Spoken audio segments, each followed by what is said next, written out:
I've got approved data in front of me. This is the GA8 maintenance manual.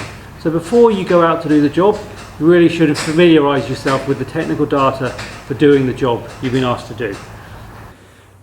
Other items to consider: personal protection equipment, safety glasses, calibrated tooling. We have a tyre inflator and a torque wrench here. And after the job, post-maintenance independent checks. Alright, when you approach the aircraft to do your tyre change, just make sure that you've got chocks in place, it's on level ground, and it's not going to go anywhere. Obviously the ideal place to do this would be in a hangar, but sometimes you're going to have to do it outside. So here we are ready to remove this wheel. We have a jack, we have a block just in case the wheel is left off for a prolonged period of time. We've got the tools. We're going to remove the back plates. So you take your 7/16 ratchet and you loosen them off, okay? And then, if they're loose enough, you can just unscrew them with the bolts with your fingers and then take out the back shells. Okay, I'm going to bring the jack in now, and there's a jacking pad on the bottom of the leg. You can see that I've moved the caliper out the way so it doesn't get in the way of the jack. And now we will jack the aircraft up and get the weight off the wheel.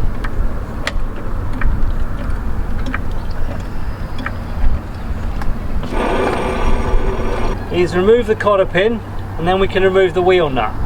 So between using a pair of side cutters and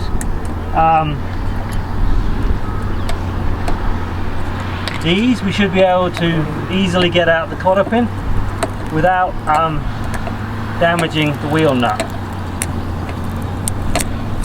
Okay, so out comes the cotter pin. Obviously this will be replaced. Now this may or may not, that's a bit tight, so we can take our pliers and grab hold of that tube. It won't take much to undo it, and then the rest of it can be done with your fingers. Okay, and then once you've removed that, you can now remove the whole wheel. Put the block underneath. If I was walking away from the aircraft, I would lower this down onto the block. Okay, so now we're ready to put the wheel back on. So we can take our block, take that out of the way, take our wheel. The wheel will slide back on. Okay, now we've got our nut. The holes go on the outside. Okay, this is going to screw back on again. Now, just one precaution.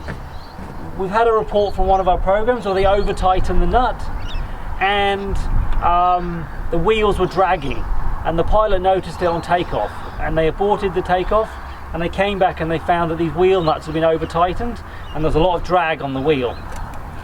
You tighten up the nut,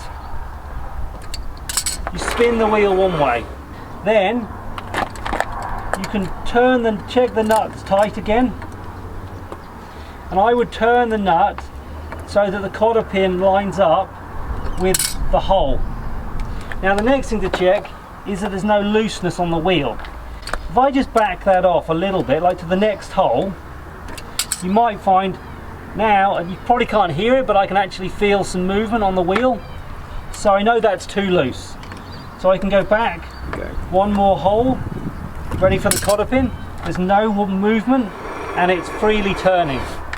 So that's the right amount of preload on the nut. Okay, so now we've got our wheel nut aligned.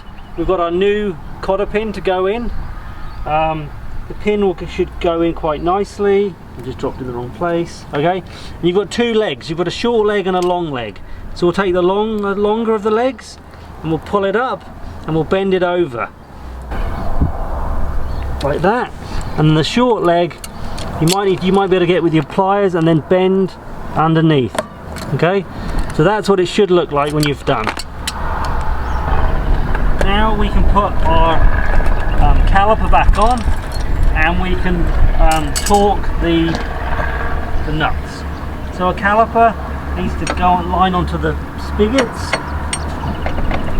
So we're now putting the bolts back on the brake caliper. In the manual it doesn't actually refer to a torque, but in the manufacturer of the calipers it does refer to a torque. When you buy a new caliper it comes with a placard on it which tells you the torque is 90 inch-pounds. So I have my torque wrench here which is adjusted to 90 inch-pounds. And then I will now torque these bolts. 1,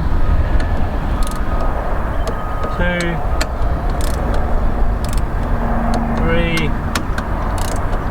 4. So that is our job done.